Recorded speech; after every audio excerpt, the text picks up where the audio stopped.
돈이 되는 쓸모있는 잡학 지식들 5가지 모아왔습니다.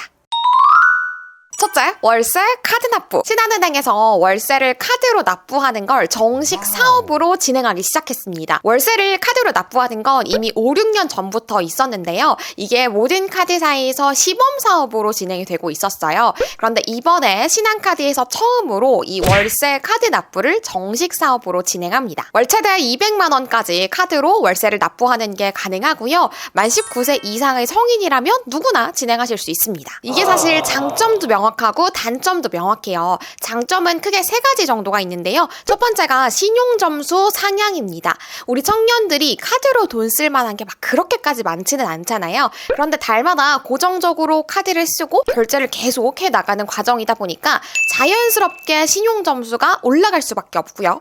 두 번째로는 카드의 혜택을 누릴 수 있다라는 거예요. 우리 신용카드 쓰다 보면 연회비를 내는 만큼 혜택을 계속해서 받게 되잖아요. 앞으로는 많은 은행들에서 이 월세를 카드로 납부하는 게 자리를 잡다 보면 월세 특화 카드도 나올 것 같아요. 그러면 포인트 적립이 된다거나 약간의 할인이 된다거나 카드의 혜택들을 월세에도 적용할 수 있는 거니까 이런 것들 혜택으로 적용받을 수 있겠죠. 세 번째로는 현금의 유동성을 조금 더 확보할 수 있다는 거예요. 다달이 월세를 현금으로 계좌이체로 항상 냈었잖아요. 그런데 이제는 카드로 납부를 하는 거다 보니까 내가 결제를 할 때까지 어느 정도 시간을 벌 수 있죠. 현금을 조금 더 유동적으로 활용할 수 있는 시간을 벌 수 있다라는 점에서 장점이 있습니다. 반면에 단점은 2가지 정도가 있는데요. 첫 번째로는 임대인의 동의를 받아야 된다라는 거예요.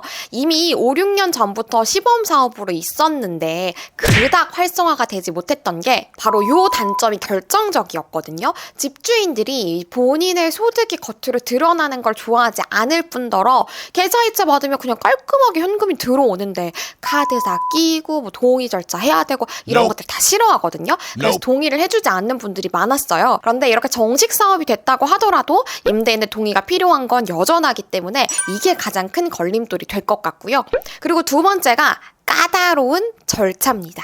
방금 임대인들이 거절했던 것과 같은 이유예요. 우리 세입자들 입장에서도 그냥 깔끔하게 계좌 이체하면은 심플한데 앞서 말씀드린 이 3가지의 장점을 누리기 위해서 내가 카드로 납부한다. 그러면 카드 앱이나 뭐 홈페이지나 이걸 통해가지고 또 절차를 밟아야 되기 때문에 이게 약간 귀찮을 순 있습니다. 하지만 이렇게 카드로 납부할 수 있다라는 소식에 많은 2030들이 또 환영을 하고 있다라고 하고요. 현대카드, 우리카드 등 다른 카드사들에서도 정식 사업으로 전환하기 위해서 절차 밟고 있다고 하니까 앞으로 이 월세 납부 세계는 많이 바뀔 것 같죠? 두 번째 소식은 스타벅스의 콧대가 많이 꺾였다입니다. 할인 전략이 참 많이 바뀌었는데요. 이때까지 스타벅스는 정가 전략을 고수해왔고 프리퀀시 등등 외에는 뭐 그렇게까지 이벤트를 진행하지 않았었어요. 그런데 요즘 저가 커피의 정말 공세가 대단하잖아요. 그래서 스타벅스의 콧대도 약간 낮아졌습니다. 4월 말부터는 커피를 구매하면 30분 이후부터 그 당일 안에 사용할 수 있는 할인권을 지급을 하는 건데요. 첫 잔은 정가에 구매를 하고 두 번째 잔은 이 할인 쿠폰을 적용을 해가지고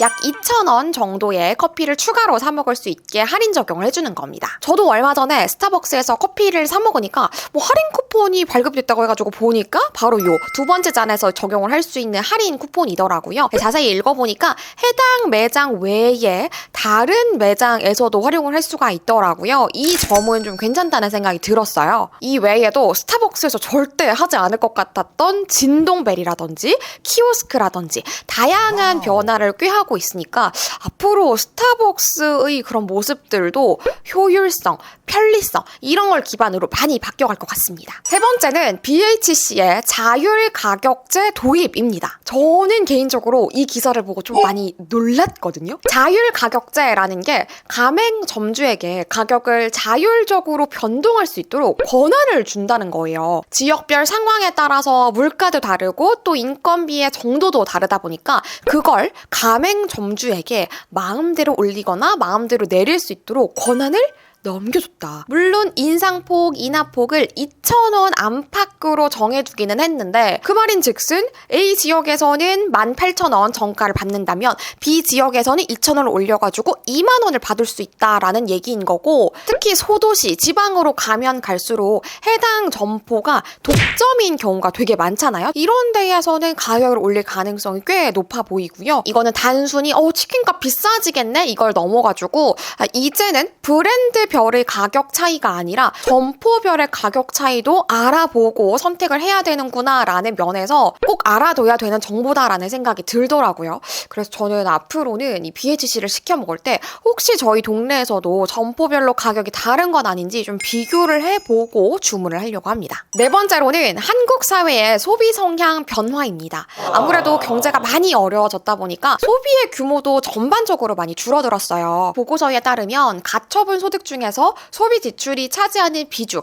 그러니까 평균 소비 성향이 2014년도에는 73.6%였는데 2024년도에는 70.3%로 3.3%포인트 하락했다고 해요. 가처분 소득이라는 게 우리의 소비 중에서 내가 정말 이것만큼은 꼭 써야 돼 라는 필수 지출을 제외하고 우리가 쓸 수 있는 여력이 있는 돈, 그걸 얘기하거든요. 그 중에서 대략 73% 정도 써왔었는데 이제는 70%대로 많이 줄었다라는 얘기입니다. 10년 사이에 확실히 눈에 띄게 소비가 줄어든 거예요. 이게 단순히 경제가 어려워진 것, 그 문제만은 아니고요. 우리나라가 이제 초고령 사회로 접어들었잖아요. 사실 뭐 고령 사회로 접어들었다, 노령 인구가 늘어나고 있다라고 정말 백날 뉴스에서 떠들어봤자 관심 없으신 분들은 관심 없으시잖아요. 근데 이게 진짜 우리나라의 경제가 무너지는 거랑 너무 직결이 되어 있어요. 왜냐면 노령 인구가 늘어나면 늘어날수록 그들은 지갑을 쉽사리 열지 않거든요. 그러면 지갑을 쉽사리 열지 않는 사람들의 수가 늘어난다라는 얘기는 우리나라에서 소비가 점차 줄어들 수밖에 없다라는 얘기인 거고, 지갑을 여는 사람들이 줄어든다라는 얘기인 거는 우리나라 전반에서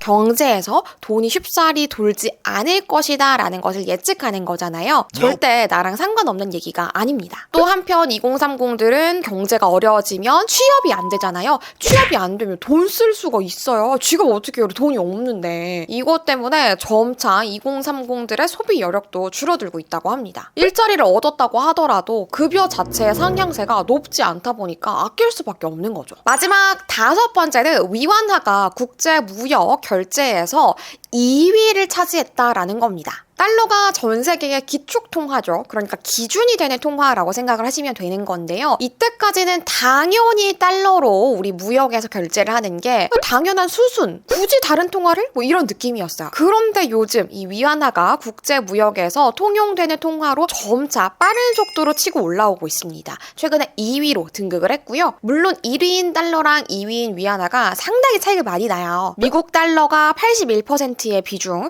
위안화가 7%의 비중이라서 애기라고 할 만하기는 한데 기존까지는 2위가 유로화였거든요. 거의 불변으로 2위가 계속해서 유로화로 굳어져 있었는데 갑자기 최근에 위안화가 치고 올라왔다라는 거는 이게 우연이 아니라 중국의 노력이 깔려 있는 겁니다. 중국이 계속해서 이 기축통화의 패권을 가져오기 위해서 노력을 하고 있잖아요. 위챗페이도 계속 넓히고 있고 자체 결제망도 구축을 했습니다. 중국 내부의 국내 은행에서는 위안화 결제를 40% 정도 비중으로 차지하도록 계속해서 푸시를 하고 있고요. 실제로 우리나라도 대중무역 결제를 할 때, 그러니까 중국이랑 거래할 때 위안화를 사용하는 비중이 2020년도에는 6%대였는데 2024년도에는 13%대로 거의 2배로 뛰어 올랐어요. 다른 나라에도 이렇게 위안화 써? 그래야 우리 결제해줄 거야. 그래야 우리 물건 넘겨줄 거야. 라고 계속 푸시를 하고 있기 때문에 계속해서 이 위안화의 사용 비중이 늘어날 것으로 예상이 됩니다. 요거는 단순히 무역 면에서 뿐만 아니라 투자 면에서도